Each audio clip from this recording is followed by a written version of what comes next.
Hello student, welcome to our classes. तो हम पढ़ रहे थे केमिस्ट्री और केमिस्ट्री में हम चैप्टर 1 ठोस अवस्था देख रहे थे।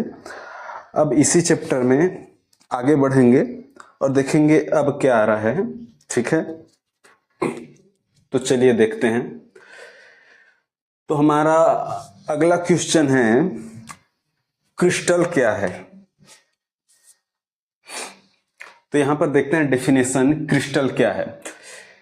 क्रिस्टल वे पदार्थ हैं जिनकी संरचनात्मक इकाइयां किसी ज्यामितीय विन्यास में व्यवस्थित रहती है। इसका क्या मतलब हुआ? तो इसका मतलब समझने के लिए आपको इस चित्र को देखना होगा। ठीक है, तो चित्र को ध्यान से देखिए। यहां पर ये छोटे छोटे काले गोले नजर आ रहे हैं, ये परमाणु है। ठीक है, और ये परमाणु मिलकर एक अणु बना रहे हैं। तो अणु की जो ज्यामिति है वो है षटकोणीय। ठीक है, इस अणु की ज्यामिति है षटकोणीय और आसपास में भी इसी तरह की जो ज्यामिति वाले अणु नजर आ रहे हैं। तो जितने भी अणु है आसपास में वे सभी के सभी एक ही आकार में व्यवस्थित हैं, एक ही तरह से व्यवस्थित हैं। इसी को क्रिस्टल कहा गया है। ठीक है, देखिए अब एक एक लाइन को यहां समझते हैं चित्र से। वे पदार्थ, क्रिस्टल वे पदार्थ हैं जिनकी संरचनात्मक इकाइयां, इसमें इकाई कौन है? तो इसमें जो इकाई बोला गया है वो इसमें से जो एक अणु है उसे इकाई बोला गया है। जैसे कि यहां पर षटकोणीय जो ज्यामिति बनी है वो इकाई है। तो जिनकी संरचनात्मक इकाई किसी ज्यामिति विन्यास में व्यवस्थित रहती है, तो एक ही तरह की ज्यामिति होनी चाहिए। ठीक है, तो वो नजर आ रही है।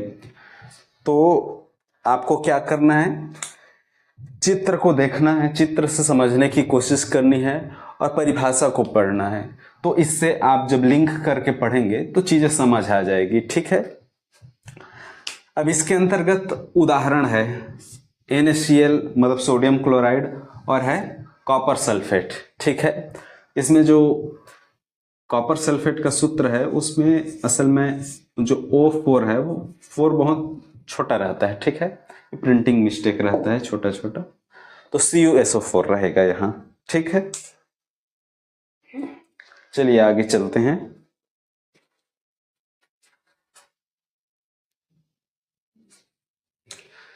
आइए चलते हैं हमारे अगले क्वेश्चन में। हमारा अगला जो क्वेश्चन है वो क्या है, देखिए क्रिस्टल जालक क्या है। ठीक है, क्रिस्टल जालक क्या है, ये बहुत ही इंपॉर्टेंट क्वेश्चन है।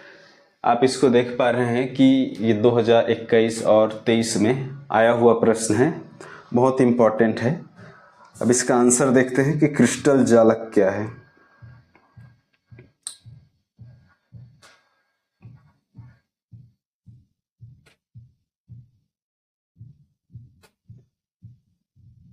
तो यहां ध्यान से देखिए, परिभाषा को तो बाद में पढ़ेंगे, सबसे पहले आपको इस चित्र को ध्यान से देखना होगा। चित्र में ये जो बनाया गया है आकृति जो कि घनाकार है, ये जो आकृति है वो असल में है यूनिट सेल। इसको इकाई सेल भी कहते हैं, इकाई सेल। ठीक है, तो इसको कहते हैं इकाई सेल। और ये जो आकृति है वो इसी इकाई सेल से बनी है। आप इसमें देखकर ये बताइए, ये पता करिए कि कितने इकाई सेल से ये जालक बना है। तो आप इसमें यदि ध्यान से देखें तो आपको इस तरह के जो इकाई सेल है वो इसमें टोटल 8 नजर आएंगे। आपको इसमें इमेजिन करना है कि 8 कैसे हैं। आप यहाँ देखिए, एक सामने में है, एक यहाँ साइड में है और एक जस्ट पीछे है और एक और पीछे। तो 4 इकाई सेल, यूनिट सेल आपको नीचे नजर आएंगे। इसी तरह 4 यूनिट सेल या इकाई सेल आपको ऊपर में भी नजर आएंगे। ये आप उसमें देखने में परेशानी अवश्य होगी, लेकिन आप इसको कल्पना करेंगे तो आपको चीजें समझ आएगी। आपको इसमें इमेजिन ही करना है, इमेजिन करके ही पता कर सकते हैं, ऐसे दिखाना इसमें पॉसिबल नहीं है। ठीक है, तो आप ध्यान से इसको देखिए कि आपको इसमें 8 इकाई सेल नजर आएंगे। ठीक है, 4 नीचे में है और 4 इसके ऊपर में है। ठीक है, और सभी जितने भी इकाई सेल आपको नजर आ रहे हैं उनके केंद्र में कौन सा है, तो इसको ध्यान दीजिए। ठीक है, यहां पर जो परमाणु है वो सभी इकाई सेल से जुड़े हैं, सभी यूनिट सेल से। जैसे देखिए, ये यहां भी जुड़ा है, ये यहां भी जुड़ा है, ये यहां पीछे जुड़ा है, ये पीछे जुड़ा है। ठीक है, और यही जो दिख रहा है वो ऊपर में जो भी और 4 हैं उससे भी जुड़े हुए हैं। ठीक है, तो ये जो मध्य में परमाणु है क्रिस्टल जालक में, वो टोटल 8 यूनिट सेल से जुड़ा हुआ है। ठीक है, अब इसमें हम आगे बढ़ेंगे और देखेंगे डेफिनेशन को। ठीक है, तो देखिए क्या बताया गया है यहां पर। क्रिस्टल जालक, तो इन दोनों में कौन है क्रिस्टल जालक? तो मैंने बताया कि ये जो चित्र है वो क्रिस्टल जालक है, और ये क्या है, ये इकाई सेल है। दोनों में ध्यान से देखिए, यूनिट सेल से मिलकर क्रिस्टल जालक बनता है। ठीक है, यूनिट सेल से मिलकर क्रिस्टल जालक बनता है। ठीक है, तो बड़ी संरचना कौन है, क्रिस्टल जालक, और छोटी संरचना कौन है, यूनिट सेल। तो यूनिट सेल मिलकर या जुड़ जुड़कर क्रिस्टल जालक बनाते हैं। ठीक है, तो इसी बात को यहां पर परिभाषा में बताया गया है। यहां पर यूनिट सेल को एकक बोला गया है। ठीक है, तो यूनिट सेल के कई नाम होते हैं, उन सभी नामों को आगे देखेंगे भी। तो यहां पर एकक आपस में जुड़कर क्रिस्टल जालक बनाएंगे, इस तरह की परिभाषा आएगी। देखते हैं क्या क्या। त्रिम आकाश में किसी क्रिस्टल के एककों, ठीक है, त्रिम आकाश में किसी क्रिस्टल के एककों, यूनिट्स। ठीक है, तो ये रहा यूनिट्स, जिसको एकक भी कहते हैं, की नियमित व्यवस्था को त्रिविम जालक या क्रिस्टल जालक कहते हैं। तो यहां पर स्पष्ट नजर आ रही है कि एकक की नियमित व्यवस्था को क्रिस्टल जालक कहते हैं। ठीक है, जैसा परिभाषा है वैसा चित्र भी दिखाई पड़ रहा है कि एककों की नियमित व्यवस्था कितने व्यवस्थित है यहां पर, टोटल 8। ठीक है, मैंने भी बताया आपको टोटल 8 यूनिट सेल यहां पर हैं। तो नियमित व्यवस्था को, किसके नियमित व्यवस्था, एककों की नियमित व्यवस्था को क्रिस्टल जालक कहते हैं। ठीक है, तो एकदम सिंपल सा डेफिनेशन है और काफी इंपॉर्टेंट है। अभी हमने इसको देखा, ये 2023 में आया हुआ प्रश्न है। अब इसके आगे बढ़ेंगे और आगे हम देखेंगे यूनिट सेल के बारे में।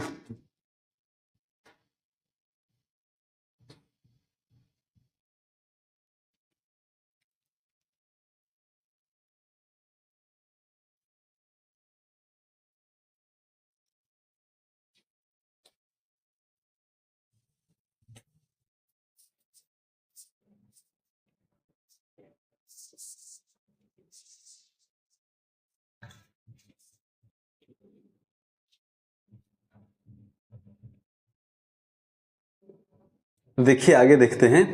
हमारा अगला जो क्वेश्चन है वह है इकाई कोशिका। तो इकाई कोशिका जैसे कभी हमने देखा इसके पहले, तो इकाई कोशिका के बहुत सारे नाम थे। कौन कौन से नाम है, यूनिट सेल इसी का नाम है, एकक, एकल कोशिका ये भी यूनिट सेल का ही नाम है, और आगे है एकक कोष्ठिका। ये चारों नाम इसी के हैं, एक ही चीज है ये सभी। उसका जो चित्र था वो किस प्रकार था, यहां पर जरा देखिए।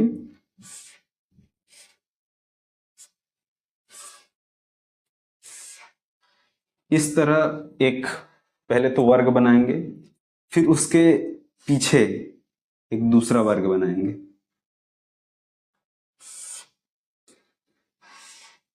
इस प्रकार, ठीक है। अब इन दोनों वर्गों को आपस में जोड़ देंगे।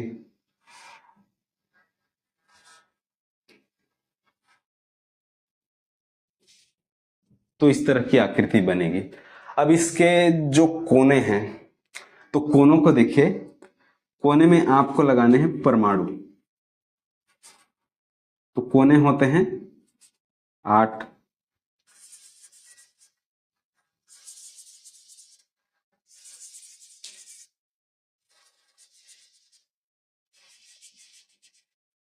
तो ये संरचना है यूनिट सेल की, ठीक है। ये संरचना है यूनिट सेल की। और ये जो यूनिट सेल है वो जब व्यवस्थित होता है तो इससे भी बड़ी संरचना बनती है। वो बड़ी संरचना क्या कहलाती थी, इससे पहले अभी हमने देखा। तो यूनिट सेल के नियमित क्रम में व्यवस्थित होने से जो संरचना बनती थी उसे क्रिस्टल जालक कहते थे। तो जब जालक हम पढ़ रहे थे तो हमने देखा कि इस तरह के 8 यूनिट सेल मिलकर जालक बना रहे थे, ठीक है। हालांकि जालक बनाने में उससे भी अधिक यूनिट सेल भाग लेते हैं। जो जालक का हमने चित्र देखा था वो जालक का पूरा चित्र नहीं था, वो जालक का छोटा सा चित्र लिया गया था। जालक में तो हजारों की संख्या में इस तरह के आपको यूनिट सेल नजर आएंगे, ठीक है। तो यूनिट सेल मतलब छोटी संरचनात्मक इकाई जिससे जालक बनते हैं, ठीक है। तो आप इसी आधार पर इसका परिभाषा भी दे पाएंगे कि जालक के निर्माण में जो संरचनात्मक इकाई प्रयुक्त होती है उसे यूनिट सेल कहते हैं, ठीक है। लेकिन एक बात ध्यान दीजिए कि ये यूनिट सेल खुद किनसे मिलकर बना है। तो यूनिट सेल तो परमाणुओं से बना है, अवयवी कण से बना है। तो ध्यान से समझिए, परमाणुओं से बनता है यूनिट सेल और यूनिट सेल से बनता है क्रिस्टल जालक, ठीक है। बात समझ आई। परमाणुओं से मतलब अवयवी कणों से बनता है यूनिट सेल और यूनिट सेल से क्या बना था, क्रिस्टल जालक बना था। तो इतनी बातें आपको स्पष्ट यदि है कि परमाणुओं से बनता है यूनिट सेल और यूनिट सेल से बनता है क्रिस्टल जालक, तो आपको यहां पर जो बातें लिखी है यूनिट सेल को लेकर वो आपको समझ आएगी, ठीक है। तो देखते हैं क्या लिखा है। इकाई कोशिका मतलब यूनिट सेल क्या है, परिभाषा देखेंगे।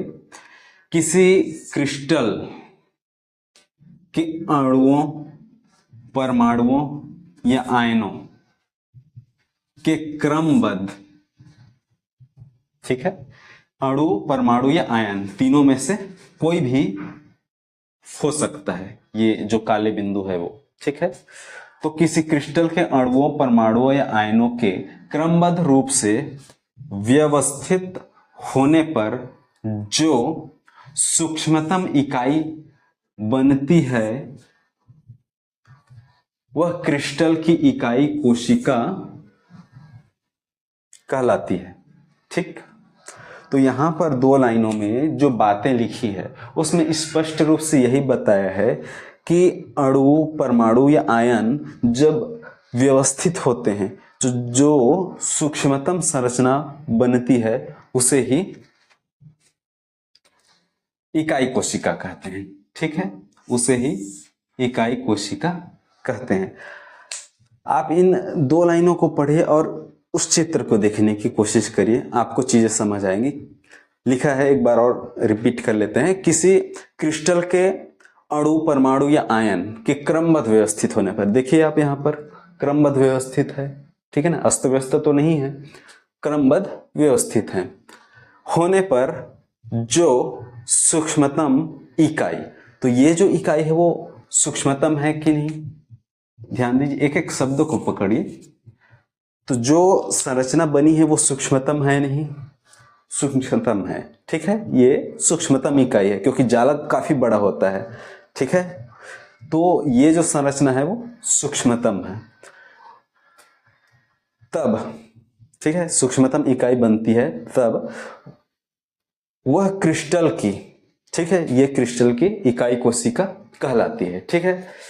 आई होप समझ आ रहा होगा, ठीक है। आप चाहें तो इसको रिपीट भी कर सकते हैं, रिपीट करेंगे चीजों को, एक बार बैक करके देखेंगे तो निश्चित रूप से आपको क्लियरिटी आ जाएगी, ठीक है। अब नीचे में जो 2 लाइन और लिखी है उसमें ये भी असल में इकाई कोशिका की परिभाषा ही है लेकिन दूसरे तरह से है। जैसे कि मैंने अभी बताया, इन 2 लाइनों में जो बातें लिखी है उसमें यह बताया है कि परमाणु से जो बनते हैं वे यूनिट सेल हैं।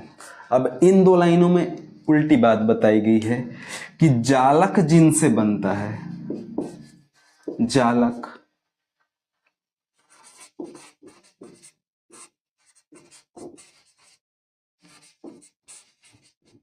देखिए यहां पर ध्यान दीजिए, इन ऊपर की 2 लाइनों में यह बताया है कि परमाणु से बनता है यूनिट सेल, ठीक। अब अंतिम की 2 लाइनों में उल्टी बात बताई है कि जालक जिनसे बनता है, जालक जिनसे बनता है उसको यूनिट सेल कहेंगे। इस तरह की बात लिखी है, ठीक है। यहां पर पढ़ के देखिए, किसी क्रिस्टल जालक की सूक्ष्मतम संरचनात्मक इकाई को एकक सेल कहते हैं, ठीक है। इकाई, यहां पर स्पष्ट शब्द आया है इकाई, तो यूनिट सेल तो इकाई होती है, बोला गया है। किसकी इकाई? जालक की इकाई। मतलब जालक बड़ी चीज है और यूनिट सेल छोटी चीज है, तो छोटी चीज को ही तो इकाई कहते हैं। तो यूनिट सेल है इकाई, किसकी इकाई? जालक की। इसमें यही बातें बताई गई है, किसी क्रिस्टल जालक की सूक्ष्मतम संरचनात्मक इकाई को एकक सेल कहा गया है, ठीक है। तो अभी इसको स्पष्ट रूप से इकाई बता दिया गया है जालक की। और इससे पहले अभी मैंने आपको दिखाया भी था जालक का चित्र, जो कि काफी बड़ा था और उसमें लगभग 8 यूनिट सेल शामिल थे। तो 8 यूनिट सेल के शामिल होने से एक जालक बनता है। मतलब जालक बड़ी चीज है और यूनिट सेल छोटी चीज है, तो यूनिट सेल असल में इकाई ही है। तो इसमें एक बात ध्यान दीजिए, इकाई तो बोला गया है लेकिन साथ में बताया गया है संरचनात्मक इकाई, ठीक है। इसको भी ध्यान रखिएगा, संरचनात्मक इकाई है, क्योंकि इकाई तो परमाणु भी है, ठीक है ना।